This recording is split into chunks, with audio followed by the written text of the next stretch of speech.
Të dashur dëgjues të Radio Maris, ju ftojmë të ndiqni emisionin Lexo Biblën me ne, me komentim biblik nga Don Simo, pikpamje katolike.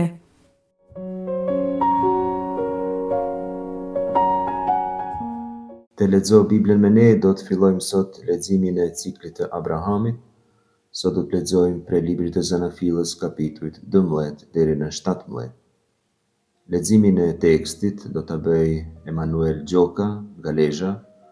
Një katekez mbi këto kapituj do ta ofroj Kimet Klenja gjithashtu nga Lezhë. Para se të fillojmë me analizën e këtyre kapitujve në mënyrë më specifike, mendoj se ishte nevojshme të ndalemi për një kohë të shkurt tek tre rreshtat e parë të ciklit të Abrahamit, të kapitulli 12, rreshtat 1 deri në 3. Këto rreshta tregojnë thirrjen e Abrahamit. Këtyre tre rreshtave u referohet shumë shpesh edhe beslidhja e vjetër edhe beslidhja e re. Do të shohim shumë raste kur sidomos profetët përmendin premtimet e Zotit se Abrahami do ta bëjë një popull të madh dhe se do ta bekojë, se do ta bëjë të madh emrin e tij, se ai vetë do të jetë bekim, se do t'i bekojë ata që do ta bekojnë Abrahamin, se do t'i mallkojë ata që do ta mallkojnë Abrahamin. Dhe së fundi se në Abrahamin do të bekohen të gjitha fiset e tokës. Po lexojmë sot rastet kur Zanafilla kapitujt 12 deri në 3 citohet në beslidhjen e re. Nuk po i marrim parasysh rastet e beslidhjes së vjetër. Të gjithë ndodhen në momente teologjike të konteksteve përkatëse që shpjegojnë rolin shpëtimtar të Krishtit. Për herë të parë e gjejmë tek Veprat e Apostujve kapitulli 3, rreshtat 25-26, tek një fjalim që bën Shën Pietri pasi që kishte shëruar një njeri të çal që prej lindjes së vet. Njerëzit ishin të habitur prej mrekullisë dhe ndiqnin Pietrin. Ky i mblodhi pranë tremës së Salomonit, që ishte një vend i caktuar në tempull, ku njerëzit mblidheshin ndër tjera për të debatuar mbi fenë dhe për të mësuar. Dhe u tha: ju jeni bij profetësh dhe bij të beslidhjes që hyi bëri me etrit tuaj, kur i tha Abrahamit: në sajet e pasarsve të tu do të bekohen të gjitha fiset e tokës. Për ju pra, me së pari hyje ngriti shërbëtorin e vet dhe dërgoi për t'ju bekuar, që secili prej jush t'u shmanget veprave të veta të këqija. Te këto rreshta Shën Pietri thot qartësisht se Zoti e ka mbajtur përfundimisht premtimin që i ka dhënë Abrahamit. Thot Shën Pietri se Zoti e ka plotësuar këtë bekim duke dërguar Jezu Krishtin, shërbëtorin e vet, dhe të cilin janë të bekuara të gjitha fiset e botës. Jezusi është bekimi përfundimtar i atit për të gjitha kombet. Tek Veprat e Apostujve kapitulli 7, rreshtat 1 deri në 4, gjejmë predikimin e Shën Shtefnit në Jerusalem. Ai, në fillimin e bisedës së tij, shprehet kështu: vëllezër dhe etër, dëgjoni. Hyi i lavdishëm ju dëftua atit ton Abrahamit, kur ende banonte në Mesopotami, para se nguli në Haran dhe i tha: dil prej dheut tënd e prej farefisit tënd, e shko në tokën që unë do të ta tregoj. Atëherë Abrahami e la dheun e Kaldejve dhe nguli në Haran. Po edhe nga andej, pasi i vdiq i ati, hyi e bëri të kaloj në këtë vend ku ju tani banoni. Pra Shën Shtefni referohet krejtësisht historisë së Abrahamit në predikimin e vet. Dhe çfarë thot ai në këtë rreshta? Ai e konsideron këtë citim si një prej premtimeve kryesore që Zoti i ka dhënë në historinë e Izraelit, premtim që gjen aplikimin përfundimtar në vdekjen dhe ringjalljen e Krishtit. Argumentimi bazë i martirit të parë të kishës son është se ky premtim i Zotit dhënë Abrahamit aplikohet sidomos për ata që jetojnë në vendin ku është flijuar biri i Zotit dhe është ringjallur, dhe kështu e ka shëlbuar edhe Izraelin, i cili trashëgoi tokën që Zoti i ka premtuar dhe dhënë Abrahamit. Ftesa e Shën Shtefnit pra ishte që edhe izraelianët ta pranojnë Krishtin, sepse Krishti i ka shëlbuar edhe ata. Thirrjen e Abrahamit e citon edhe Shën Pali tek letra e Galatasve kapitulli 3, rreshtat 6 deri 9. Ai shprehet kështu: Kështu, pse Abrahami i besoi hyjit, kjo gjë ju numërua për drejtësi. Djeni pra mirë, ata që besojnë janë bijtë e vërtetë të Abrahamit. E shkrimi i shenjtë duke paraparë se hyji do t'i shfaqsojë paganët në anë të fesë, që më parë ja dha Abrahamit këtë lajm të gëzueshëm. Në ty do t'jenë të bekuar të gjithë popujt. Kështu, pra, ata që besojnë janë të bekuar bashkë me Abrahamin besimtar. Abrahami, sipas këtij teksti, është shembull i besimtarit. Ai, kur e ka thirrur Zoti ta lejë vendin e vet dhe të shkojë në një vend të panjohur, ka besuar në atë fjalë, është nisur me një herë. Ashtu edhe ata që besojnë, sa e dëgjojnë fjalën e Zotit dhe thirrjen e tij, do t'i përgjigjen me një herë. Dhe kështu sipas Shën Palit, do të trashëgojnë bekimin bashkë me Abrahamin besimtar. Shën Pali aludon shumë herë tjera tek thirrja e Abrahamit, aludon qartësisht edhe tek letra Romakëve kapitulli 4, edhe pse aty, me thënë drejt, tema kryesore e bisedës së tij është beslidhja që Zoti lidh me Abrahamin te kapitujt 15 dhe 17 që do t'i përmendim më vonë.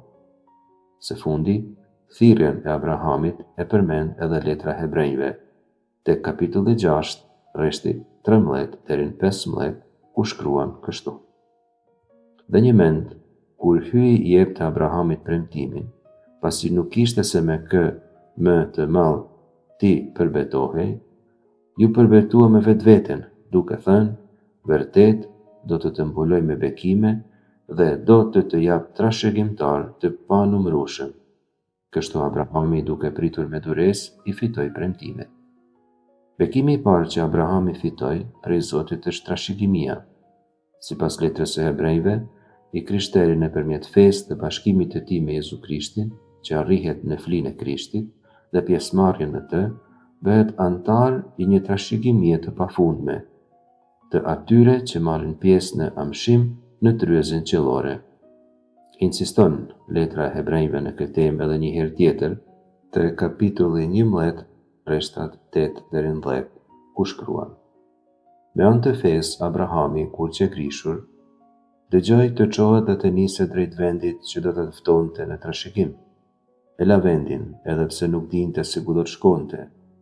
Me anë të fesë erdhi të banojë në tokën e premtuar si në tokën e huaj, të jetoj në tenda me Izakun dhe me Jakobin, bashkë trashëgimtarët e të njëjtit premtim, sepse priste qytetin me themelet e palëkundshme, arkitekti dhe ndërtuesi të cilit është hyji. Të futemi tani pak shkurtimisht në thellë në domethënien egzegjetike të këtyre tre rreshtave konciz. Nga ana teologjike, përgjigjja e Zotit ndaj mëkatit njerëzor nuk është dënimi i tij, por bekimi. Deri këtu njerëzimi kishte mbetur në mëkat, dhe Zoti kishte të drejtë ta dënonte përsëri, por Zoti nuk dënon, Zoti bekon. Bekimi vjen me zgjedhjen e një familjeje për hir të bekimit universal. Por këtu tani ndryshon paradigma që studiuesit e kanë qitur në dritë qartësisht. Deri në këtë pikë të tregimit të zanafillës, marrëdhënia e Zotit me njerëzimin është kryesisht spontane dhe pa ndërmjetës. Zoti ecë në kopsht, flet drejt për drejt, i përgjigjet sakrificës pa një kornizë formale. Me fillimin e leximit të tregimit mbi Abrahamin, ne hymë në botën e beslidhjes, premtimit dhe besimit për në qatë kohës. Abrahami i beson Zotit dhe premtimet përmbushen gjatë jetës së tij, por kjo vlen edhe për popullin. Ai duhet të besojë dhe përmbushjen e premtimeve do ta shohë në kohë. Izraeli pra beson në Zotin në kohë. Lexim nga libri i Zanafillës, kapitulli 12, rrjeshti 1 deri te rrjeshti 5. Zoti tha Abrahamit: "Dil prej vendit tënd dhe prej vëllazërisë sate e prej shtëpisë së babës tënd, në drejtim të një vendit që do ta tregoj. Prej teje do të bëj një popull të madh dhe do të bekoj. Do ta bëj të madh emrin tënd, ti vetë do të jesh bekim, do t'i bekoj ato që të bekojnë ty, do t'i mallkoj ato që të mallkojnë ty. Në ty do të bekohen të gjitha fiset e tokës. Atëherë Abrahami u nis sikur si kishte urdhëruar Zoti dhe me të shkoi edhe Loti. Abrahami kishte 75 vjet kur çoi prej Harranit. E mori Sarajen, gruajën e vet, dhe Lotin, djalin e vëllait të vet, si të gjithë pasuritë e tunçme që kishte fituar, po dhe njerëzit që kishte fituar në Harran, dhe u të filluan drejt dhëut të Kanonit. Arritën në dheun e Kanonit. Rreshtat që lexuam janë 3 rreshta ndër më të famshme të krejt beslidhjes së vjetër. Janë rreshta që i njeh pak a shumë kushdo që ka ndonjë kulturë sa do të thjesht biblike. Fillon pra ky tregim me urdhrin e famshëm që jep Zoti, Lech Lecha në hebraisht. Shko. Është një urdhër që Zoti i jep Abrahamit. Abrahami urdhërohet të braktisë tokën, familjen e gjerë dhe shtëpinë e babait. Në botën e lashtë, por jo vetëm atëherë, këto elemente, toka, familja, shtëpia, përcaktonin identitetin dhe sigurinë e një personi, zonën e komfortit, sikur se quhet ndryshe në fjalorin modern. Thirrja e Zotit kërkon besim dhe bindje radikale. Zoti nuk e përmend vendin ku do të shkojë Abrami. Ai duhet të mbështetet në udhëheqjen hyjnore, jo në siguri të dukshme, dhe duhet të presë me durim që Zoti ja shndrisë rrugën në një moment të tjetër. Zoti i premton se më vonë do t'ja tregoj rrugën. Rreshtat 2 dhe 3 përmbajnë disa premtime që shpjegojnë esencën e marrëdhënies së Zotit me Abramin. Së pari, Zoti premton se do ta bëjë një kombë të madh, se Abrami do të bëhet një komb i madh. Ky premtim është i pabesueshëm, shumë i veçantë, sepse Abrami dhe gruaja e tij Sara janë pa fëmijë, sepse Sara natyrisht nuk mund të lindte fëmijë. Këtë tregon Zanafilla te kapitulli 11, rreshti 30, por edhe në disa pjesë tjera që do t'i shohim. Theksohet fakti se Sara ishte beronjë. Premtimi për pasardhës thekson fuqinë e Zotit për të sjellë jetë dhe plotësi edhe kur duket se këto pengojnë rrethanat njerëzore. Së dyti, Zoti premton se do ta bekojë Abramin dhe do ta bëjë të madh emrin e tij.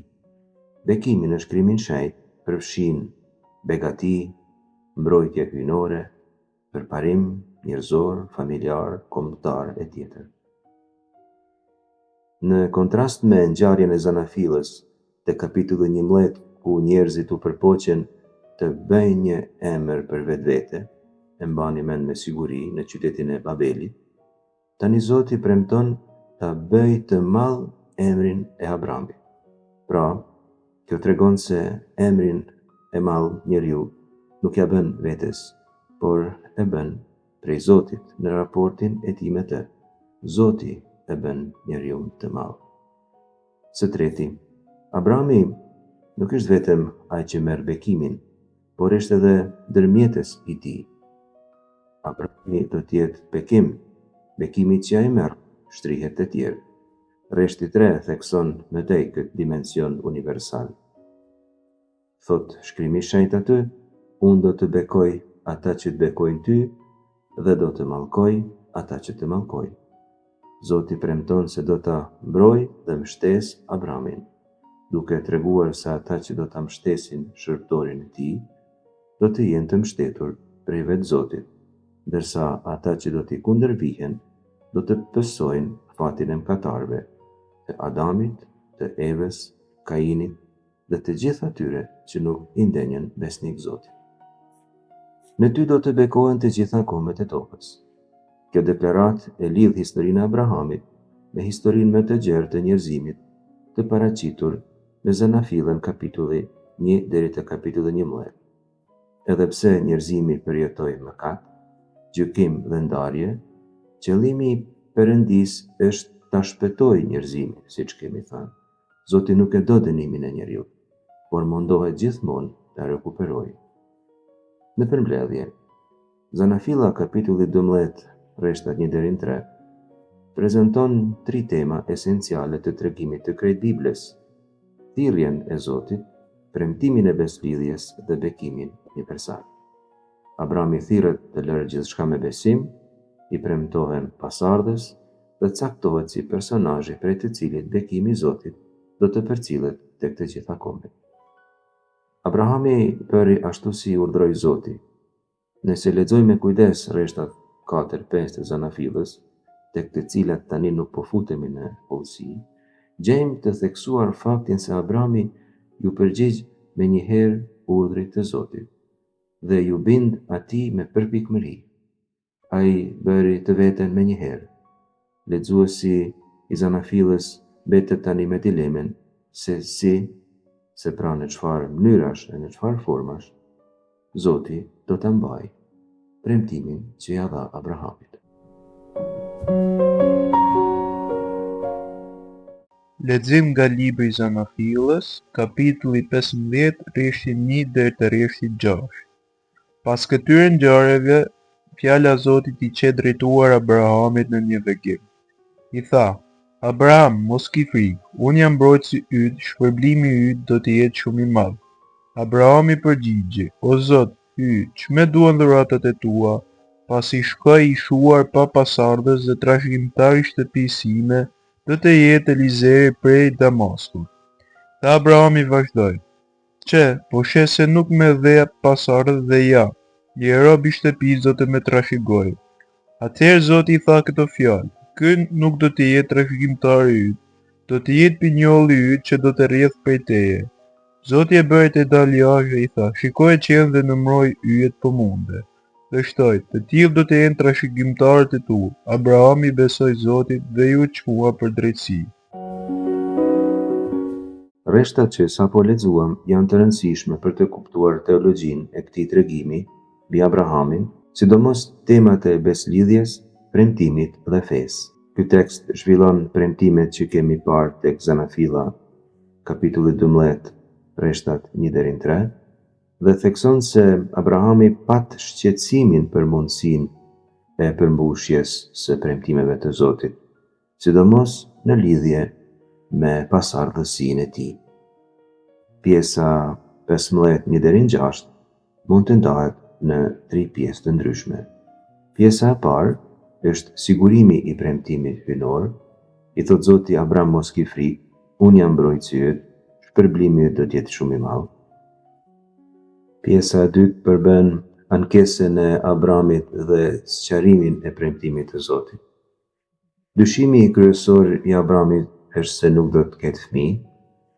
I thot Zotit: çme duhen dhuratat e tua pasi shkoj i shuar pa pasardhës. Dhe trashëgimtari i shtëpisë sime do të jetë Eliezeri prej Damaskut. Nga që nuk ishte fëmijë, mendonte se pasurinë e tij do të trashëgonte ky shërbëtor i tij, Eliezeri pra prej Damaskut. Por Zoti e qetëson: trashëgimtari yt do të jetë pinjolli yt që do të rrjedh prej teje.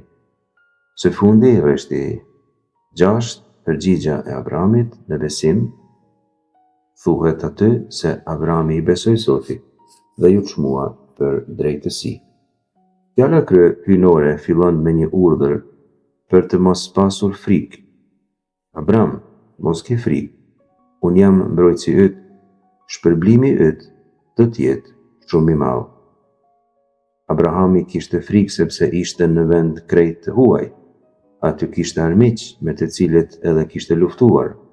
Kjo tregohet te kapitulli më parë, te kapitulli 14. Zoti e paraqet veten si mburoj e njeriut, si dikush që e mbulon atë me praninë e tij, që siguron strehim. Sipas Gordon Wenham, biblistit që kemi përmendur tashmë, shprehja shpërblimi yt do të jetë shumë i madh mund të përkthehet gjithashtu: unë jam shpërblimi yt shumë i madh, duke theksuar se vetë Zoti është dhurata më e madhe në marrëdhënien e beslidhjes. Nëse Abrahami do të besoj, ai do të shpërblehet pa mas shumë, dhe shpërblimi kryesor që do të marrë është vetë Zoti. Është kurioz rasti i përfundimit të luftës te kapitulli 12, kur mbreti i Sodomës i bën Abrahamit një ofertë, i thot: mua më jep vetëm njerëzit, e pasurin merret ti. Abrami ju përgjigj, dorën time po e çoj lart ka Zoti, hyj teje të lartë, krijuesi i qiellit e i tokës. S'do të marr asgjë nga ato që të përkasin ty, as një fije e peri, as një lidhëse sandaleje, që të mos mund të thuash, unë e bëra Abramin të pasur.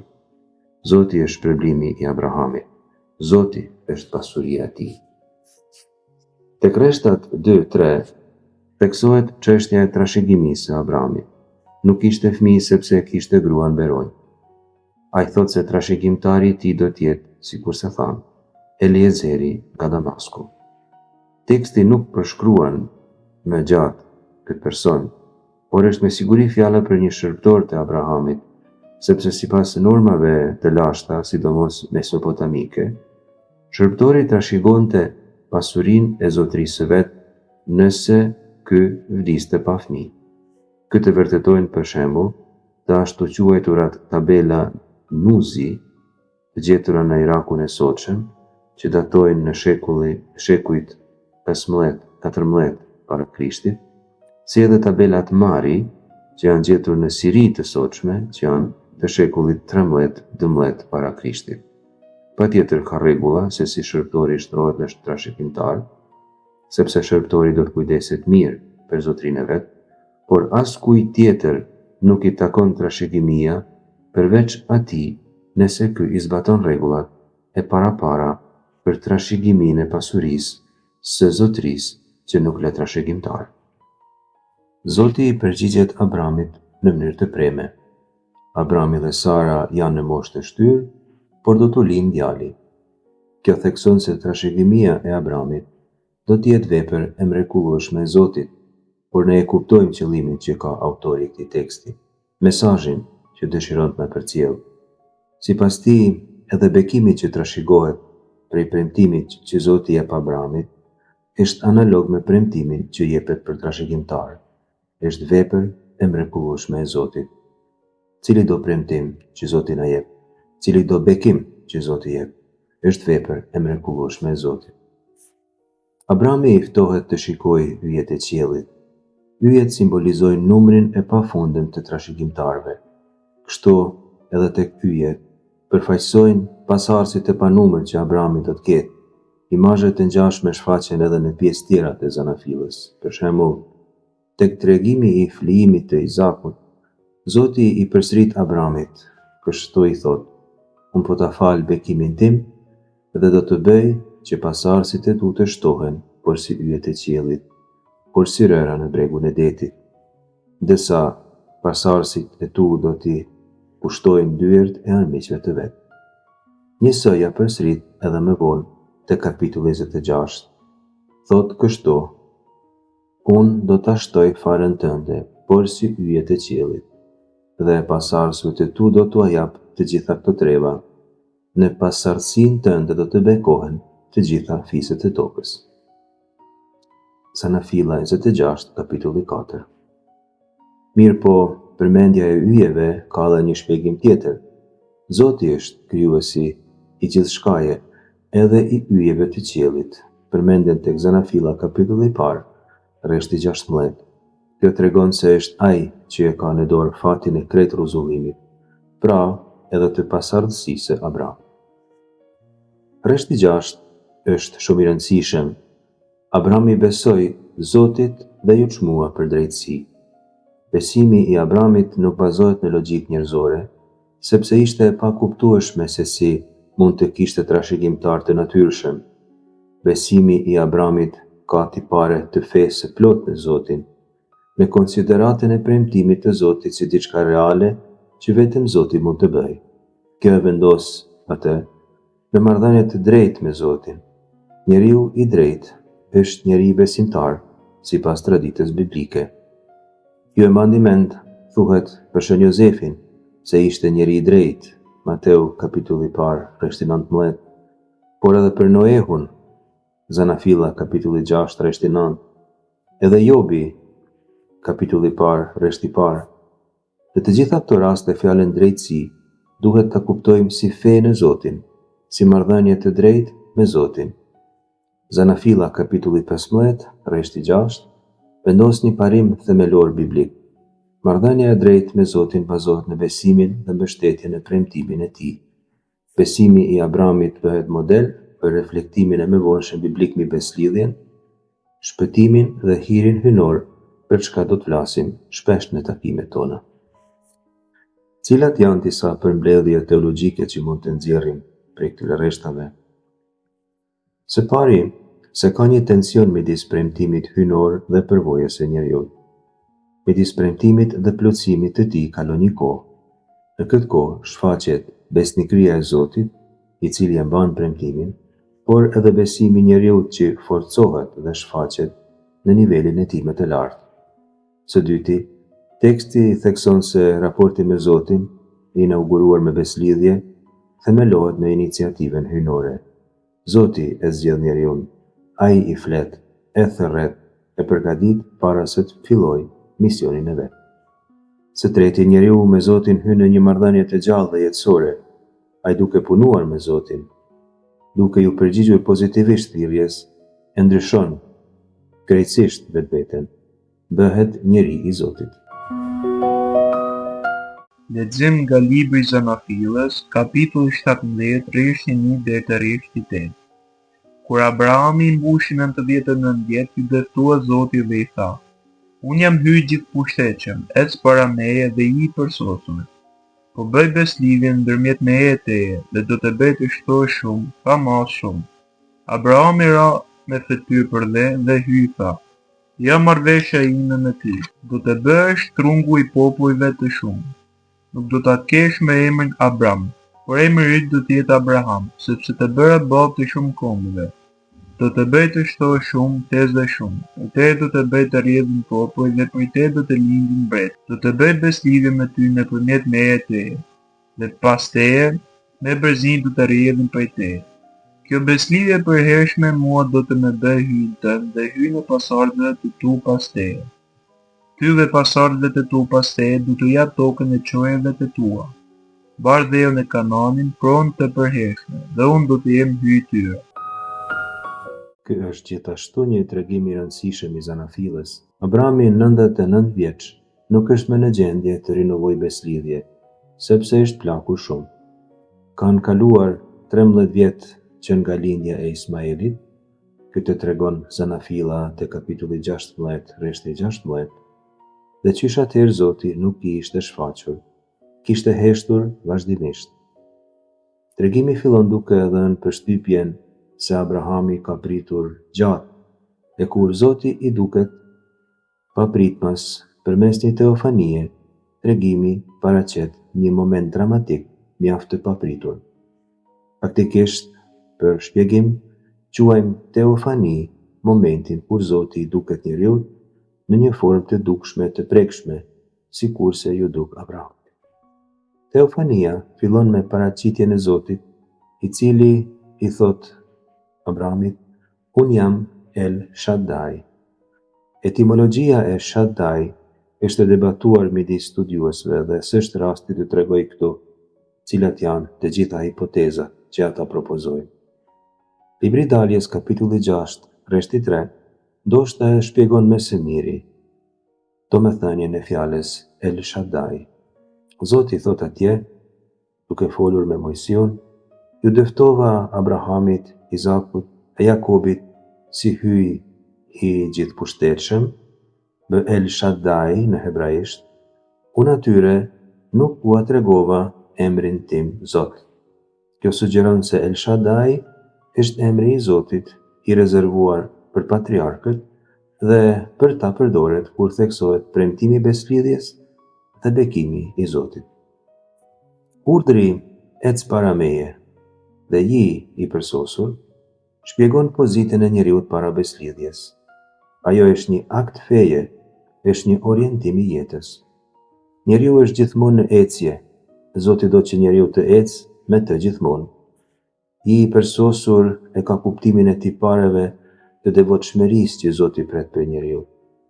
E përsosur duhet jetë kafsha për fli, për shembull, libri Levitikut, kapitulli 22, rreshti 21. Ashtu duhet të jenë njerëzit me integritet të qëndrueshëm njerëzor. Për shembull, libri i ligjit të përtrirë, kapitulli 18, rreshti 13. Për këtë arsye, Zoti pret që Abrami, duke lidhur beslidhje, të jetë aktiv në të mirë e në të drejtë, por edhe të jetë krejtësisht i përkushtuar atij. Le të nxjerrim tani 4 pika që do të jenë si përmbledhje për domethënien e beslidhjes që Zoti lidh me Abramin nëpërmjet rrethprerjes. E para, beslidhja ka efekte tek pasardhësit e Abramit. Abrami do të bëhet jo vetëm një komb i madh, por do të bëhet Le'av Amon Goim, babai i shumë kombeve në hebraisht. Le'av Amon Goim. Prej tij do të dalin mbretër, rreshti 6. Prej tij do të lind Davidi mbret, por edhe Jezu Krishti, Mesia, biri i Davidit. Këtë e qartëson Mateu tek Ungjilli i tij, kapitulli 1, rreshti 1, dhe breznitë që tregojnë aty, por edhe shënfalit tek letra Romakëve, kapitulli 4, rreshtat 11-12, të cilat edhe mund t'i citojmë. Duke shpjeguar beslidhjen që Zoti lidh me Abramin, shënfali shprehet kështu: Shenjën e rrethprerjes e mori porsi vulën e drejtësisë, të cilën e fitoi me anë të fesë, ende para se të ishte i rrethprer, që të bëhej ati i të gjithë besimtarëve, i të parrrethprerve, që edhe feja e tyre t'u çmohej drejtësi, dhe ati i të rrethprerve, por jo vetëm i atyre që janë të rrethprer vetëm sipas ligjit, por i atyre që bashkë me këtë edhe jetojnë sipas fesë së Abrahamit, atit ton, kur ende ishte i parrrethprer. Sipas shënfalit pra, beslidhja që Zoti lidh me Abrahamin është një beslidhje që sjell raportin e mirë me Zotin, pra drejtësimin për të gjitha kombet e botës. Ky citim i shënfalit, pika 2, na sjell tek zemra e konceptit të beslidhjes, tek marrëdhënia me Zotin pra, dhe tek shenja e beslidhjes.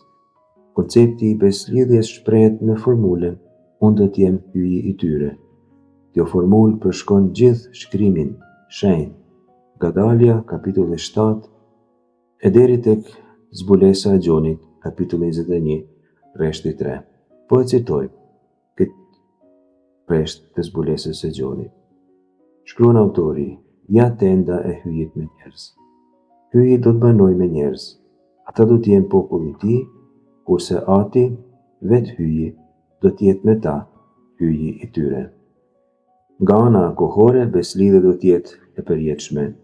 Zoti vendos të lidhë këtë marrëveshje me njeriu, që në besnikrinë e tij do ta ruajë përjetësisht. Pika e tretë, premtimi i tokës. Tek rreshti 8, Zoti premton Abrahamit një tokë specifike. Ty dhe pasardhësve të tu pas teje, do t'ua jap tokën e çojeve të tua, mbar dheun e Kanaanit, pronë të përhershme. Ky popull i madh ka ku të jetojë në tokën e premtuar. Dhe së fundi, ndryshimi i emrit, prej Abram në Abraham, rreshtat 3-5. Abrahami bie me fytyrë përdhe para Zotit. Zoti ja ndryshon emrin prej Abramit në Abraham, sepse dëshiron që ky ndryshim të shënjojë rolin e ri që merr Abrahami me lidhjen e kësaj beslidhjeje. Ai pëson një ndryshim ontologjik të identitetit të tij. Zoti Jakobin e quajti Izrael, Zanafilla 32:28. Jezusi Simonin e quajti Pjetër. Këtë ndryshim të emrit e quajmë performativ. Emri krijon atë që deklaron. Si Abram, ai ishte atë i familjes së tij, i fisit të tij. Si Abraham, bëhet atë i të gjitha kombeve të botës. Sipas shënfalit, Abrahami është ati i të gjitha atyre që besojnë. Ja vlen të lexohet edhe një herë shënfali këtu, i cili besimin e Abrahamit në këtë rast e cilëson si besim kundër çdo shprehje. Letra Romakëve, kapitulli 4, Rreshtat 17-18. Zoti I e pjet edhe aty ku është humbur shpresa në të. Abrahamit I atribuohet besimi I atij që shpreson kundër çdo shprese, duke pasur besim tek Zoti që thret në ekzistencë gjërat që nuk janë. Kapitulli 12-17 të librit të Zanafillës fillojnë rrëfimin për Abrahamin dhe na e paraqesin atë si atin e besimit në një hyj të vetëm. Nga njëra anë shohim një hyj që I del në takim Abrahamit dhe I premton atij të pamundurën në këmbim vetëm të besimit. Dhe nga ana tjetër shohim Abrahamin që beson, bindet, vepron dhe nderon hyjin. E megjithatë, kryefjala e këtij rrëfimi nuk është Abrahami, por hyji që e merr nismën dhe ja drejton atij fjalën e vet. Hyji e zgjodhi Abrahamin në mënyrë krejtësisht sovrane, të lirë dhe falas. Liria e hyjit është si një humner e thellë, aq absolute sa që na duket e pakuptueshme për shkak të ndarjes së madhe që ekziston mes nesh, krijesa të shenjuara nga shumë kushtëzime prej mëkatit dhe atij, krijuesi të pakushtëzuar e të pamëkat. Hyji e kërkon, e zgjedh dhe e thërret njeriu në çdo kohë, edhe sot. Dhe kjo thirrje nuk është vetëm personale, nuk I përket vetëm një njeriu. Ajo është universale. Premtimi I bërë Abrahamit I përfshin të gjitha fiset e tokës. Hyji e thirrji Abrahamin në moshën 75 vjeçare nga Harani dhe I tha, citojmë: "Dil prej vendit tënd në drejtim të një vendi që do të ta tregoj. Në ty do të bekohen të gjitha fiset e tokës." Mbyllim citimin. Zanafilla 12:1-3. Thirrja dil është urdhri I parë I historisë së shëlbimit. Është rrezja e parë ndriçuese e planit shëlbues të hyjit për mbar gjinin njerëzore, të thyer nga rënja. Abrahami e dëgjoi zërin e hyjit, I besoi dhe u vu në lëvizje, duke u larguar prej vendit të vet, pa e ditur se për ku dhe pa asnjë lloj sigurie njerëzore për jetën e vet dhe të njerëzve që kishte me vete. Në shenjë mirënjohjeje, ai I ndërtoi Zotit altare kudo ku kalonte, duke e kthyer lutjen në veprime të heshtura adhurimi. Papa Francesku na mëson se Abrahami e nis udhëtimin, e dëgjon zërin e hyjit dhe beson në fjalën e tij. Lind kështu një mënyrë e re të kuptuarit të marrëdhënies me hyjin që e bën jetën e besimtarit një thirrje dhe vendin ku përmbushet premtimi I Zotit. Historia e Abrahamit fillon me zërin e hyjit, që e thirri në një tokë të re dhe I premtoi bekime të jashtëzakonshme për të ardhmen. Premtimi hyjnor ishte I trefisht. 1. Ta bënte Abrahamin një komb të madh. 2. Ta bënte të madh emrin e tij dhe 3.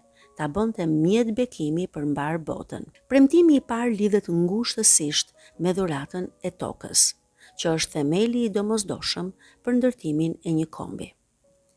Premtimi I dytë lidhet ngushtësisht me dinastinë mbretërore, që përfshin madhërimin dhe përhapjen e një emri mbretëror. Dhe premtimi I tretë është bekimi mbar botëror, që do të ndërmjetësohet përmes pasardhësve të tij. Brenda librit të Zanafillës, këto 3 premtime ngrihen më pas në statusin e beslidhjeve hyjnore. Premtimi I parë bëhet beslidhje tek Zanafilla 15:7-21. Ku hyji betohet që ta çliroj familjen e Abrahamit nga shtypja e një kombi të ligë dhe t'u jap atyre një atë të ri. Premtimi I dytë bëhet beslidhje tek Zanafilla 17:1-21, ku hyji vendos rritin e rrethprerjes dhe betohet të ngrejë një dinasti mbretërish nga fara e Abrahamit. Premtimi I tretë bëhet betim beslidhjeje të kapitujt në vazhdim, tek Zanafilla 22:16-18, ku Zoti betohet I shumë fishoj pas ardhësit e Abrahamit dhe t'i përdor ata për bekimin e të gjitha kombeve. Përtej Zanafillës, këto premtime dhe beslidhjet përkatëse përmbushen në 3 etapa historike. Premtimi I parë merr formë gjatë daljes me themelimin e beslidhjes së Mojsiut, e cila e shndërron familjen e Izraelit në një komb. Premtimi I parë merr formë gjatë daljes me themelimin e beslidhjes së Mojsiut, e cila e shndërron fisin e Izraelit në një komb. Dalja 19:24. Ndërsa ata përgatiten të marrin tokën e premtuar tek libri I ligjit të përtërir. Premtimi I dytë realizohet me themelimin e beslidhjes davidiane, ku Zoti e vë Davidin mbret të popullit të Izraelit, duke u betuar se do t'i jap atij një emër të madh, tek libri I dytë I Samuelit, dhe një front të përjetshëm tek psalmet, 89:4 dhe 132:11-12. Premtimi i tretë realizohet tek beslidhja e re, ku bekimet universale derdhen mbi botën përmes Jezu Krishtit, pasardhësit mesianik të Abrahamit. Mateu 1:1, Veprat e Apostujve 3:25-26 dhe letra drejtuar Galatasve 3:14. Pas premtimit të parë dhe pas përgjigjes besimplote bërë nga Abrahami, hyi bëri edhe 5 premtime të mëtejshme. Ai premtoi atij një pasardhësi të panumërt, pavarësisht se ishte në moshë të shtyrë dhe gruaja e tij ishte shterp. Dhe i tha: "Shiko qiellin dhe numëroj yjet po munde, të tillë do të jenë trashëgimtarët e tu." Zanafilla 15:5. Ai i premtoi mëtej se do t'ja jepte tokën e Kanaanit trashëgimtarëve të tij. Dhe tek Zanafilla 15:18 i tha: "Këtë tokë do t'ja jap farësate prej lumit e Egjiptit deri në lumin e madh Eufrat." Toka zë një vend qendror në premtimin e hyjit, por duke parë atë që ndodh më pas në historinë e Abrahamit, në historinë e popullit të Izraelit, zotërimi i qëndrueshëm i tokës nuk realizohet kurrë. Në të vërtetë, premtimi nuk ka të bëjë me një vend fizik ose me një seri gjërash që njeriu arrin të grumbullojë, por me faktin e të qenurit në anën e hyjit. Shpëtimi qëndron në ecjen me Zotin. Toka e premtuar për secilin besimtar është vetë dhe vetëm hyji. E vetmja gjë që hyi kërkoi në kthim për Abrahamit dhe të gjithë pasardhësët e tij ishte që të besonin në të, në hyjin e vetëm. Ky ndërtim marrëdhëniesh mes hyjit dhe Abrahamit përfundon me një beslidhje që u bë në mënyrën tipike të kulturës së asaj kohe, duke kushtuar flik kafshësh. Në rastin e Abrahamit, për të treguar transcendencën e hyjit, ka një ndryshim nga procedura normale. Hyi e tregoi praninë e tij në formën e zjarrit.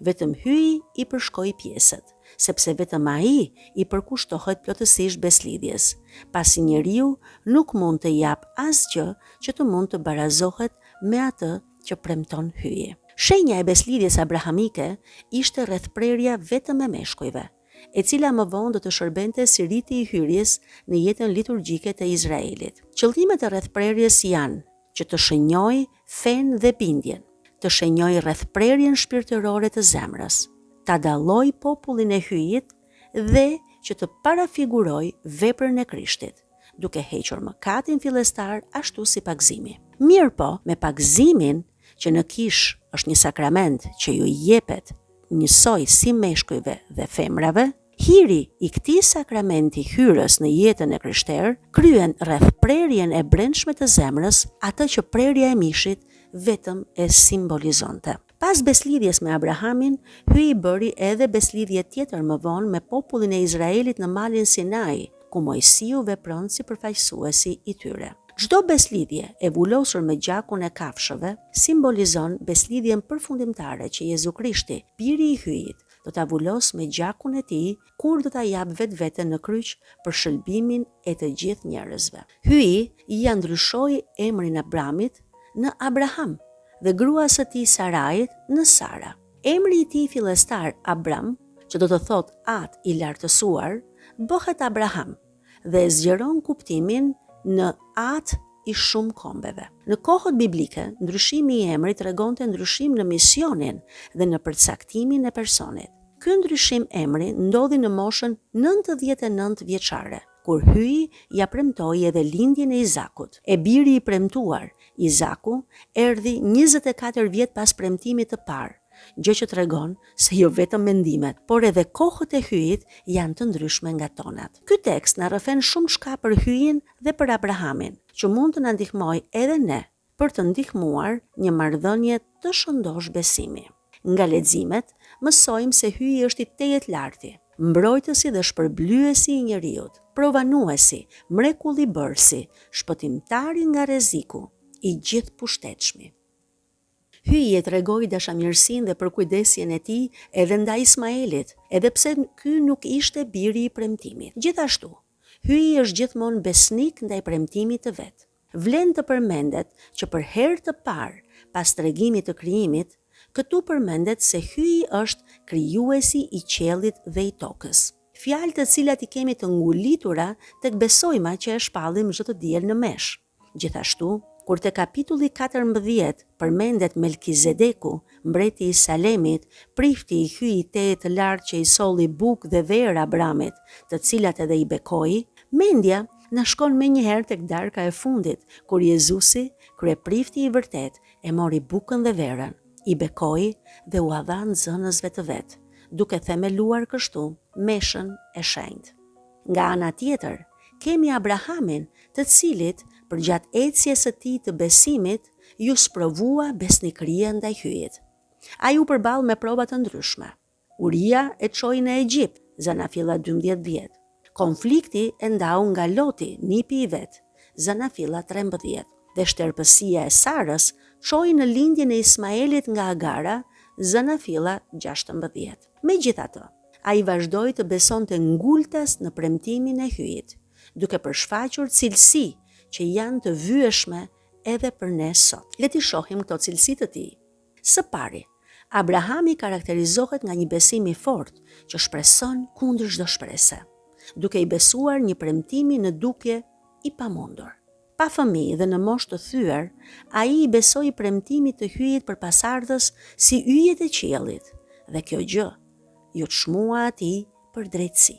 Pavarësisht shtërpësisë së Sarës dhe lindjes së Ismaelit nga Agara, hyji e vulosi beslidhjen me Abrahamin me anë të rrethprerjes dhe e bekoi me Izakun, që lindi prej Sarës beronj. Beslidhja e re e sheh Abrahamin si besimtarin model të kohëve të lashta. Prej tij mësojmë se besimi është themeli i domosdoshëm për një marrëdhënie të gjallë me hyjin në çdo kohë. Ne mund t'ja besojmë fuqisë së hyjit edhe ato situata që mund të quhen të vdekura, të pashpresa, me besimin që shpreson gjithçka, pasi ai është hyji që ngjall të vdekurit dhe pa të cilin nuk mund të bëjmë dot asgjë. Së dyti, Abrahami ju bind fjalës së hyjit për të dalë nga vendi i tij. Ai e zbatoi fjalë për fjalë urdhrin e hyjit, me një besim mahnitës, pa e diskutuar apo dyshuar as pak. Bindja e tij në fe paraqitet këtu në një mënyrë aq të pastër sa edhe ajo e Maris para kryeangjëllit Gabriel, kur ky i solli prej Zotit lajmin se ajo do të bëhej nëna e shpëtimtarit. Edhe pse Abrahami dhe zoja e bekuar janë dy shembuj të përsosur të bindjes ndaj fjalës së hyjit, historia njerëzore është përplot me njerëz që i kanë mveshur hyjit gjëra të pamundura, e mendime e hamendësime të lloj-llojshme, duke i bërë kështu dëm vetes dhe të tjerëve. Nuk është aq e sigurt se kur na duket që dëgjojmë hyjin, të jetë vërtet ai që na flet. Ne jemi të lidhur tepër fort me mendimet tona, me planet tona, të cilat shpesh bien shumë në kundërshtim me atë çka na vjen prej hyjit. Kështu lind nevoja absolute e dallimit dhe shqyrtimit shpirtëror, që kisha, si një nënë e mirë, nafton ta bëjmë gjithmonë, përmes dëgjimit të fjalës, leximit të historisë, përballjes me mësuesit shpirtëror dhe me barinë e kishës. Vlen të përmendet se edhe përvojat mistike të shenjtorëve të mëdhenj kanë marrë vlerë vetëm përmes shqyrtimit të kishës. Kështu, edhe ne duhet që thirrjen tonë t'ja nënshtrojmë gjithmonë autoritetit të kishës, pasi vetëm aty ajo mund të marrë jetë dhe të lulëzojë për shpëtimin e shpirtrave. Një gjë është e sigurt, dëgjesa ndaj kishës sjell gjithmonë shpëtim. Së treti, Abrahami tregohet njeri i drejtë dhe mik i hyjit. Njeriu bëhet i drejtë, pra themelohet në drejtësi, vetëm duke i besuar fjalës së hyjit dhe duke i qëndruar besnik beslidhjes së tij. Pikërisht mbi këtë bazë, Abrahami vlerësohet si mik besnik i hyjit. Drejtësia dhe besnikëria e tij ndaj hyjit është mësim me vlerë për çdo që dëshiron të ecë në thirrjen që hyji ja ka përcaktuar zemrës së tij. Së katërti, Abrahami ishte njeri i lutjes. Në fillim, lutja e tij ishte me vepra, duke ngritur altare, pastaj me fjalë, e madje edhe duke u ankuar. Vazhdoi me mikpritje dhe shkoi deri te ndërmjetësimi për Sodomën, ku me guxim kërkoi mëshirë, duke i bërë thirrje hyjit për shpëtim e jo ndëshkim. Le t'ja nisim edhe ne sot të lutemi si Abrahami, të vihemi në dëgjim të hyjit, të udhëtojmë, të bisedojmë me madje edhe të debatojmë me të, me çiltërsinë e fëmijëve, ashtu siç fëmia pra bën me atin e vet. Edhe në provat e vështirësitë më të mëdha, të ndërmjetësoj me këmbgulje, sepse hyi dëshiron gjithmonë të falë dhe ta kthejë të keqen në të mirë. Së fundmi, në Abrahamin shohim thirrjen që Zoti ja bën njeriut dhe përgjigjen e njeriut ndaj saj. Hyi e thërret njeriun që të dalë nga aty ku është ngulur, nga siguritë e veta ekonomike, emocionale, intelektuale, që mund të jenë edhe të rrejshme, të shkëputet nga mendimet ose qëndrimet e veta të shtrembëruara dhe të niset për udhë drejt kullotave të jetës së pasosur, aty ku Zoti e pret në takim. Po ne, si e gjejmë veten përpara këtij urdhri dil? Shpesh e kemi të vështirë të lirohemi prej ngarkesave që i kemi vënë vetes dhe të vihemi në lëvizje me një urdhër kaq të prerë siç bëri Abrahami. Mirë po, ky Abraham, që ishte kaluar të 70-ve, na jep shpresë dhe na motivon. Me gatishmëri, pa vonesë, pa pyetje, pa njohuri dhe pa asnjë lloj sigurie. Ai u nis për rrugë vetëm me një premtim që vinte prej të tejet lartit, në të cilin gjendet e gjithë lumturia e njeriut. Mënyra e tij e veprimit ndaj thirrjes së Zotit është shembull edhe për ne sot në ecjen tonë shpirtërore, duke na përkujtuar se hyi është gjithmonë besnik në premtimin e tij për secilin prej nesh. Në një botë të rehatshme dhe të vetëmjaftueshme, Abrahami na nxit të shkëputemi nga idhujt, karriera, siguria, planet, me qëllim që ta ndjekim thirrjen personale të hyjit. Si Abrahami, edhe ne duhet të ecim në kthim të vazhdueshëm, duke imituar Krishtin që thërret më ndiq. Marku 1:17. Kjo e kundërshton ankthin modern, pra besimin do të thotë të udhëtosh pa ditur se ku, por i udhëhequr nga provania hyjnore. Krejt çfarë kemi thënë deri tani për Abrahamin flet për rëndësinë e jashtëzakonshme të tij në historinë e shpëtimit. Ungjilli e përmend atin ton në fe tek lutja e Zakaris, pra Benediktus, Luka 1:72-73, dhe tek lutja e Maris, tek Magnificat, Luka 1:54-55. Gjithashtu, liturgjia e kishës e përmend Abrahamin te kanoni i parë i meshës, te pagëzimi i të rriturve, tek mesha e martesës dhe tek mesha për të vdekurit.